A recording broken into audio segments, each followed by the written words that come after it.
שלום לכם צופים יקרים. איש עסקים שמרבה מאוד בטיסות מהארץ לחוץ לארץ, כבר נמאס לו לטוס כל כך הרבה, הוא שונא את התור הזה ואת הבדיקות האלה, וכל הטיסות וההכנות והירידה וההמראה, זה מאוד מקשה עליו, אבל מה לעשות, זאת פרנסתו ואין לו ברירה.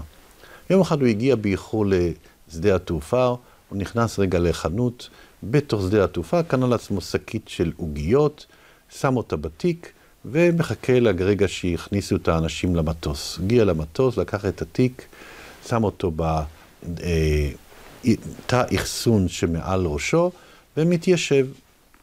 פותח את החבילת עוגיות, ומתחיל לאכול. לוקח עוגייה, מופתע לראות שזה שיושב לידו בטיסה, גם הוא שולח את ידו, לוקח לעצמו עוגייה. מסתכל עליו, מה זה? כאילו לא אומר לו מילה. אבל הוא אומר לעצמו, איזה חוצפה זאת? עוגיות שלי, והוא אפילו לא מבקש רשות. והוא, השני, מסתכל עליו בחיוך, ולוקח עוד עוגייה. אז זה לוקח עוגייה, וגם זה לוקח עוגייה. הוא כל הזמן חושב, איזה חוצפה יש לבן אדם הזה? הוא לא מבקש רשות, והוא מרגיש ככה כאילו שזה עוגיות שלו. ואז, כשהגיעו להגיעה האחרונה, זה שישב לידו, הוא מסתכל עליו, מחייך, חוצה את העוגייה לחצי, משאיר לו, לאיש העסקים שלנו, מחצית עוגייה האחרונה, ומחצית לעצמו.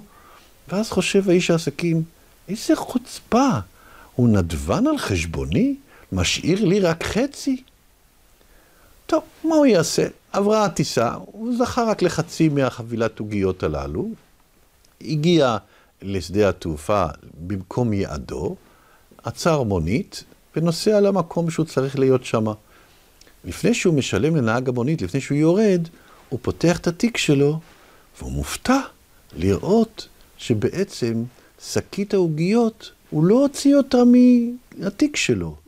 בעצם שקית העוגיות הייתה שייכת לאותו שכן, הוא כנראה קנה באותה חנות בשדה התעופה, אותה שקית עוגיות.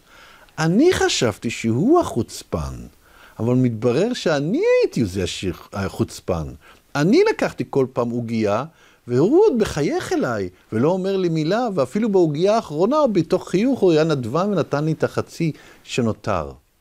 איך העולם הפוך, חשב לעצמו.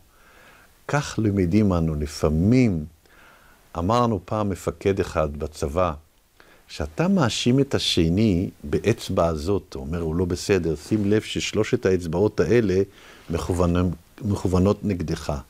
עד שאתה מאשים את האחד באצבע אחת, אתה לפעמים פי 3 אשם ממנו. אז קשות עצמך ואחר כך קשות אחרים. אל תאשים את השני, אלא תחשוב תמיד, אולי אני לא הייתי בסדר. שלום לכם.